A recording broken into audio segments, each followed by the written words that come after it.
Yo, got another video for y'all today. This video is mine, me personally, Devin, not Joe who works at Walgreens or McDonald's. Devin's top 10 favorite rappers. I feel like I should make this video just so people on my channel know what type of music I like. And, most of the videos on my channel, or most of the most popular videos on my channel, are rap related. Like sometimes I upload gaming videos, sometimes I upload videos about like NBA and stuff like that. But usually, consistently, the most popular ones are the one about rap and whatever. So I'm gonna make my own top 10 favorite rappers list. Actually, I already made it. Already made it. It's on my phone. I just haven't typed in it yet because like I don't want y'all to see the list and then still be talk about it. Like. But I'm gonna get started. And at number 10, we actually have a tie. It's the only tie on the list. And I put Drake, and then I put Chef G. Um, Chef G is fire since he doesn't have a lot of projects, right? The last project he dropped, or it wasn't posthumously, like he was in jail when he dropped it. It's called From the Can. I really do like that album. That album's like 8.5 out of 10, 9 out of 10. Then his other projects have very great songs, but like not the whole album. The whole album isn't consistently good, right? So that's the only thing with Chef G. I feel like his next album is gonna be his best. Just like we got with Sleepy Hollow, where Sleepy Hollow dropped his best album last year. So I just think when Chef G actually decides to drop, which I don't know why he's not dropping. I ain't gonna lie. Like the last time he dropped was 2022, right? Like it was like summer 2022. I could be wrong about that. But to get to Drake, the only reason Drake is not higher, the only reason Drake isn't like completely off the list or whatever, because I haven't gone back and listened to all of old Drake's albums. But his new stuff, I go back and listen to it like almost every day. Now I'm not saying CLB is like a 10 out of 10. CLB is like 7 out of 10, right? But the good songs on CLB are very good. Same thing with For Other Dogs. Same thing with Scary Hours 2 and 3. Um, Same thing with Her Loss. Her Loss is one of my favorite albums ever. That's probably another list that's gonna come out um in the next coming days. Like my favorite albums ever. But yeah, the only reason that's the tie, right? Because I feel like Drake would be higher if I just went back and listened to his old stuff. But at number 9, you're probably gonna disagree with this, but I really don't care. I got Roddy Rich. I ain't gonna lie. I was considering leaving him off the list, but I'm like, bro, this is my no wait, no. Actually, I forgot about this one rapper. Um, actually, number 9 is gonna be 21 Savage. The only reason 21 Savage is at number 9 is because I don't like his old music. Anything before I'm Greater Than I Was, you can miss me with. I ain't gonna lie. The Issa album is probably the most overrated album ever. Issa album is trash. I ain't gonna lie. Now, Savage Mode 1, haven't listened to it. I think he may have dropped. Wait, what's that one collab album he have with Offset? Even that's overrated. I don't like either of those two albums. But again, I haven't listened to Savage Mode 1. That is one thing I'm missing. And even if me personally go back to Not All Heroes Wear Capes, songs 21 Savage is on, they're cool, but they're not crazy, right? But yeah, if you go to I'm Greater Than I Was, good album. Savage Mode 2, probably his best album that he's dropped since I'm Greater Than I Was. Definitely like a 9 out of 10 album. And then, of course, American Dream dropped this year. I like American Dream too. Slightly overrated.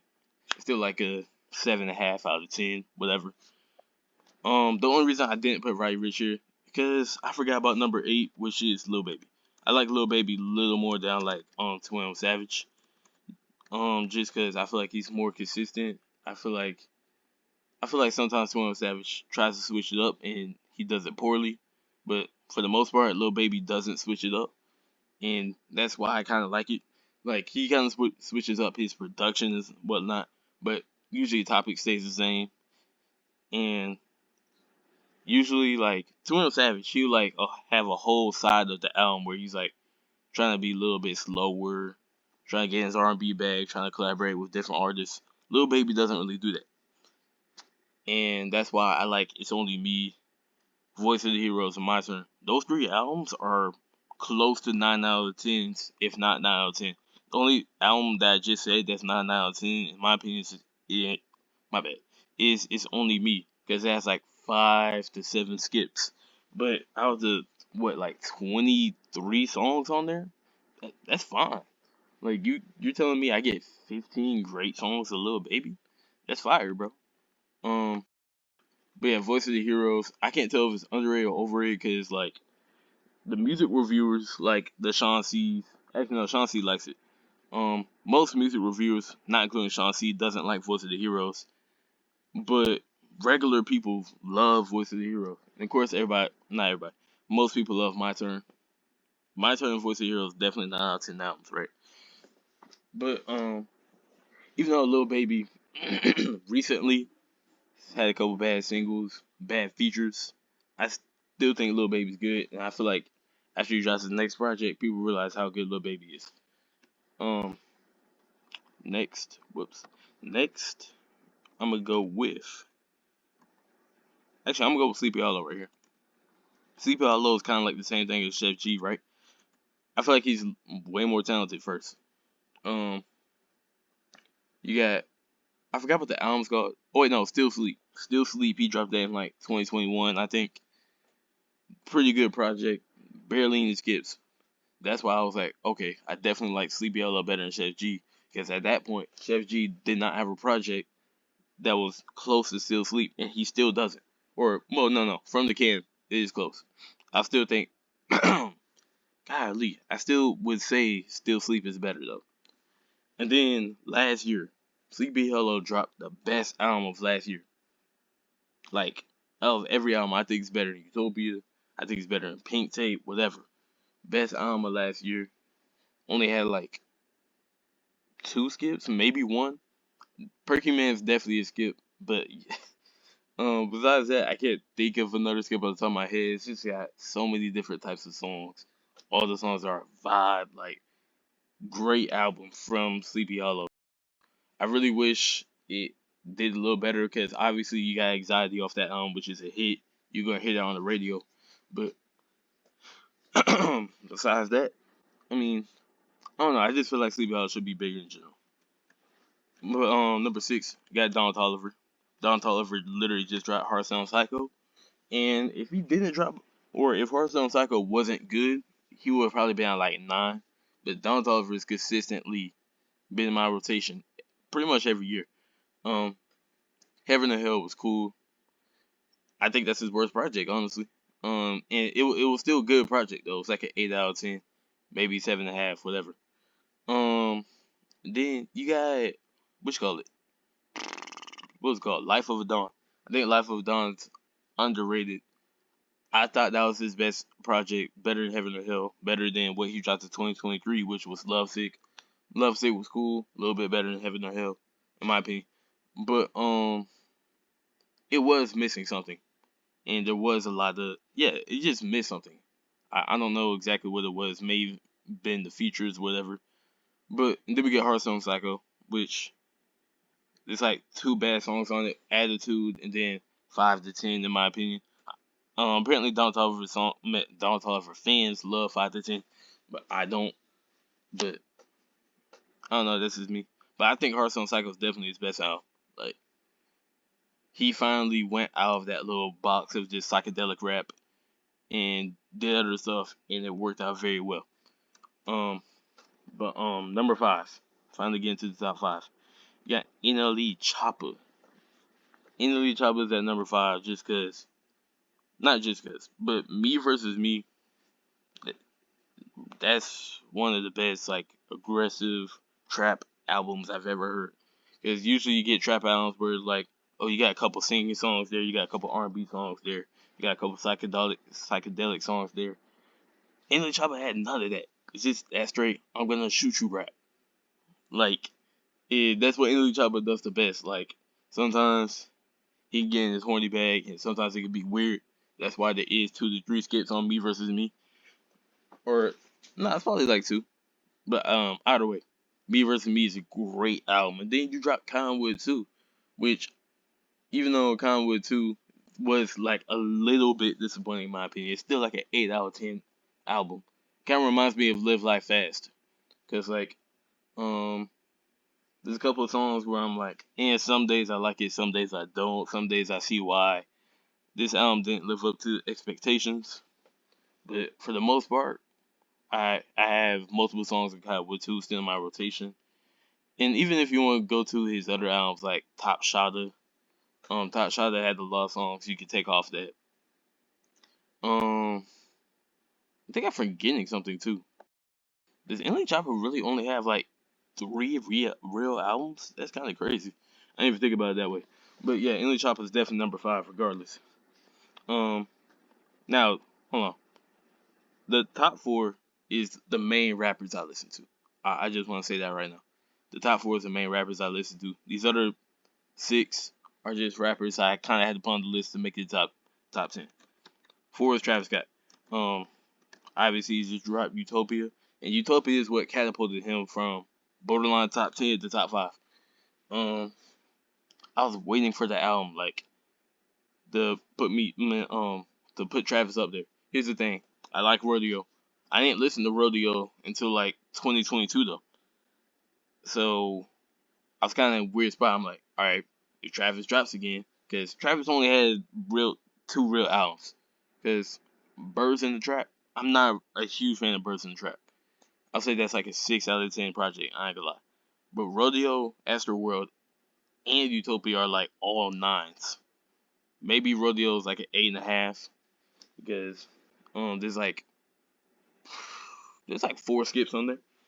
But yeah, Utopia and Astroworld are definitely up there regardless. Astroworld is definitely my favorite Travis album though. Like, I don't even want to sound like that type of person because it does sound like a basic pick. But I just think Astroworld has everything. Literally everything, bro. And he does it actually well. Because on Utopia has everything. But I feel like songs like K-pop, songs like the Resto, I think that's how you say it. Those songs with Beyonce. I feel like those songs weren't done well. Parasail, Circus Maximus. That's probably the worst Travis Scott The Weeknd collab. So that's why Utopia is not on the same um tier as Astroworld in my opinion. But Travis Scott is still my 4th favorite rapper. Top 3, once again, like these other 7 rappers I listen to, but not as much. Like Travis is borderline. If Travis drops another project this year and it's actually good, Travis won't be borderline anymore. Also, here's the thing: Travis Scott features also put him at 4. Because I was actually debating putting NLE at 4. Because I probably listened to NLE more. But no. Before, like, last year, I listened to NLE more. But I'm going to leave Travis right there. Anyway, number 3 is Gunna. Oh, whoa. Huh. Let me... Bro. Why did it delete, man? Alright. 4, Travis. 4, Travis. Okay. 3, got Gunna. Now, the only reason Gunna is not 2 is because number 2 has not dropped an album since late 2021. And he's supposed to drop this summer. He's supposed to drop next month, actually. So, if he drops and is good, the artist at number 2 may even go up to number 1. But number 3 is Gunna's last 4 albums. 4 albums. Wanna, DS4, Gift and the Curse, One of One. All 4 of those albums are crazy. Not only do they have hits, but there's barely any skips on any of those 4 albums. You can say the worst album out of those 4 I just named is DS4. And DS4 is a great album. Like, if I had to give DS4 a rating just off the top of my head, probably 8.8, right? Then third is probably One of One, which is probably a 9 on the dot. Gift and the Curse, 9.2. Then Wanna is close to 10 out of 10 out. Wanna has no skips. The original album has no skips. I think the only skip comes on the deluxe with the Nav song. And I don't know. Like Gunna in 2020 was just going stupid, bro. That was a crazy run for Gunna. Um, but I'm gonna go and say number two just to explain why Gunna could be there. Number two is Polo G. Polo G is hard to talk about, right? Because he dropped 2019, Die Legend. Dropped 2020, The GOAT. Dropped 2021, Hall of Fame. Later in 2021, December, dropped Hall of Fame 2.0. Hasn't dropped an album since. Hasn't dropped an EP. No mixtapes. Last project we got from Polo G was Hall of Fame 2.0. Hall of Fame 2.0 is my second favorite album ever. Um, I'm not gonna talk about the first yet. Hall of Fame 2.0 has no skips at all. If I'm going through it, I might only skip one song just because it's kind of slow. But even then, I remember like almost every lyric to that song just because how much I played that song in general. Um, then I love Hall of Fame. I love the GOAT. And I'm not like a rip. Hold on, let me word this correctly. I'm not like a regular Polo G fan because most Polo G fans and most people who support Polo G in general think his old music's better than his new music, which I don't agree with at all. I think Hall of Fame and Hall of Fame 2.0 is better than the GOAT and Die Legend. Go re-listen to those two albums if you disagree. Yes, Polo G was more lyrical, talking more about the pain, whatever, and Die Legend and the GOAT. But I'm just trying to listen to good music. Like the lyrics is just a bonus. So I'm not saying Die Legend and the GOAT are bad because they're not. But I just think Hall of Fame and Hall of Fame 2.0 are better. Now, Hood Poet is supposed to drop next month, like I was talking about. And if Hood Poet is better, I mean, if Hood Poet is good, like at least a 9 out of 10, he could potentially be number one over Lil Uzi. Lil Uzi is my favorite rapper, I would say. The only reason Lil Uzi is number one because he actually dropped music in the last 2 years. He dropped Pink Tape, and for the most part, I like Pink Tape. Pink Tape's like a 9 out of 10 album. Like Pink Tape only has a couple of skips out of like 23 songs once again. So I'm gonna say the same thing I said with Lil Baby. You give me an album with 23 songs, 20 songs, whatever, and there's only a couple of skips on it. I'm happy about that. Like, come on. He was being experimental on the album, which, hey, I think rappers had to be experimental. Otherwise, what they're doing is just gonna get boring and bland. So, um, I don't have a problem with Uzi dropping Pink Tape. I pretty much like every Uzi project. My least favorite one is Love Is Rage. So, again, y'all might be like, oh, you're not a regular Uzi fan just because, like, most Uzi fans like old Uzi more than new Uzi, in which I'm in between. My favorite Uzi album is Eternal Take. That's my favorite album ever. My second favorite is Love Is Rage 2. So, like, I don't know. I think the Perfect Love Tape. I like the Perfect Love Tape. He went 9 for 10. Lil Uzi versus the World 1. I think he went like 6 for 9. I'm gonna be honest. And then Love Is Rage. I think less than half the songs are good. I think there's only like 7 good songs on Love Is Rage. And Love Is Rage is like, it's not an album, but I think it has like 16 songs. So taking only 7 out of 16 is kind of crazy. I ain't gonna lie. And then I'm trying to think of other Uzi albums. I don't know. I just wouldn't say I like new Uzi more than old Uzi. I just think that's kind of pushing it. Because again, I like Perfect Love Tape. I like Love Is Rage 2.